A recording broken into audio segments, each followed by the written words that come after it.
গুপ্তধন উদ্ধারের অনেক ভিডিও হয়তো আপনারা দেখেছেন। আজ আপনাদের সামনে এরকমই একটি ভিডিও নিয়ে হাজির হয়েছি, যেখানে অনেকগুলা গুপ্তধন মাটির নিচ থেকে একসাথে পাওয়া যায়। চলুন তাহলে দেখে আসা যাক কি কি পাওয়া গেল মাটির নিচ থেকে।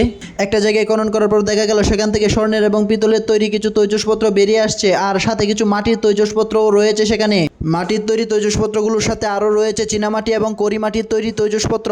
দর্শক বন্ধুরা, আপনারা দেখতেই পারছেন পিতলের তৈজসপত্রগুলোর মধ্যে বেশিরভাগই রয়েছে ফুলদানি। পিতল, করিমাটি, স্বর্ণের তৈজসপত্র ছাড়াও সেখানে একটি কাঠের তৈরি বক্স রয়েছে, আর সেই বক্সটি উদ্ধারকারী টিমের একজন খুলে ফেলে। বক্সটি খোলার সাথে সাথেই দেখা যায় সেখানে অনেকগুলো পুরোনো দিনের জিনিসপত্র রয়েছে। সেগুলোর সাথে ছোট একটা মাটির পাত্রও রয়েছে, আর সেই মাটির পাত্রটা উপর করে ডালতেই দেখা গেল সেখান থেকে অসংখ্য স্বর্ণ মুদ্রা এবং স্বর্ণের ব্রেসলাইট এবং দামি পাথরের তৈরি একটা ব্রেসলাইট বেরিয়ে এলো। সাথে রূপোর তৈরি একটি গলার হারও বেরিয়ে এলো। স্বর্ণ মুদ্রা, রূপমুদ্রা ছাড়াও সেখান থেকে মদ বা সুরা পান করার অনেকগুলো গ্লাসও পাওয়া গেল, যেগুলোর মধ্যে বেশিরভাগই ছিল খুব মূল্যবান। এগুলা ছাড়াও সেখান থেকে মূল্যবান পাথর বসানো একটি চা খাওয়ার পেয়ালাও পাওয়া গেল।